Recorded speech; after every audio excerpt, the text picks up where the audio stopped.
Today's video is going to be all about fats. Fats often get a bad rep, especially in the fitness industry. This is mostly due to the government in the late 90s, early 2000s, which demonised fats, which basically said, or put lots of people on really low fat diets because they thought that fat was the biggest factor when determining weight loss. But since then, lots of research has showed that calories are king, and they're the most important thing, and then macronutrients such as protein, carbs and fats become less important than calories. So if calories are controlled, regardless of your fat intake, you won't put on weight. However, that being said, we have to manage our fat intake and make sure we're getting lots of fats from good sources and less fats from the quote-unquote not so good sources, which I'm going to explain in this video. So essentially, fats are 9 calories per gram. So they're more calories per gram than protein and carbs and alcohol. They are more they're more calorie dense. So you need less of them. You need less of them? No, I mean, they're easier to overconsume than carbs and protein because they're double in calories per gram. Like olive oil, for example, is about 120 calories per tablespoon. So you have to be careful when having fat in your diet, especially if you're trying to lose weight, because they can be really easy to overconsume. However, they are extremely important and we need them in our diet for a number of reasons.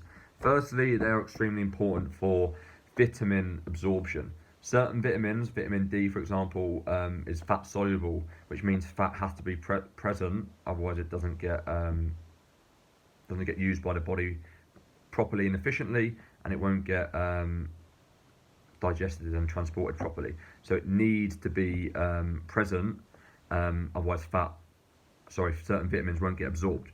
Secondly, it's extremely important for hormone production and hormone balance. So as females who really want to try and increase certain fat intake, which I'm going to talk about next in the video. Essentially, there are 4 types of fat.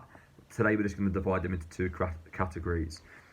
Firstly, saturated and trans fats are the fats we want to try and eat less of, and they are typically solid at room temperature, such as meats, butter, and cheeses. Also, we want to try and eat less of lesser quality oils, so vegetable oil, rapeseed oil. We want to try and consume less of these because they've basically been proven to increase cholesterol, and as we increase cholesterol, we've got more chance of stroke, heart disease, etc. So we want to try and have less saturated and trans fats. These are typically the cheaper oils, the cheaper meats, badly produced butter, things like this. But on the other hand, we want to try and have more of the better quality fats, which are monounsaturated and unsaturated. These are typically liquid at room temperature, and some examples can be olive oil, avocado oil, nuts, avocado, things like this. These fats typically help to lower cholesterol. They produce a good cholesterol in the body, and these will help to lower cholesterol. So ideally, we want to have more of the 2 fats, monounsaturated and unsaturated fats, and we want to have less of the 2 more processed fats, such as saturated and trans fats. Finally, we want to also try and increase our omega-3 intake. There's omega-3 and omega-6. Typically, we get enough omega-6 from the oils and stuff we use, and we're not really too bothered about omega-6 because, like I said, we typically get enough of this. However, we want to try and increase our omega-3 intake, which comes mainly from your oily fish, salmon, mackerel, sardines, kippers, tuna. And this has been proven by numerous research studies to have a positive impact on heart conditions and reduce risk of heart attacks and strokes.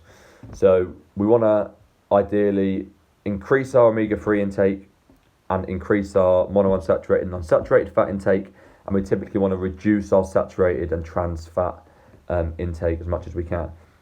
In terms of weight loss, we have to be cautious when including fat in our diet because, like I said, it's 9 calories per gram.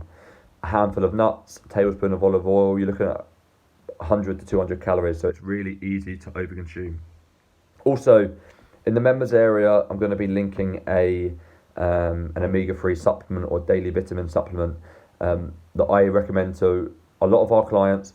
Can help with general health, general immune function, stop you getting ill so often, and just give you anything that your body might be lacking. So I'll link that underneath the video. Keep up the great work, smash it, and I hope this video helped.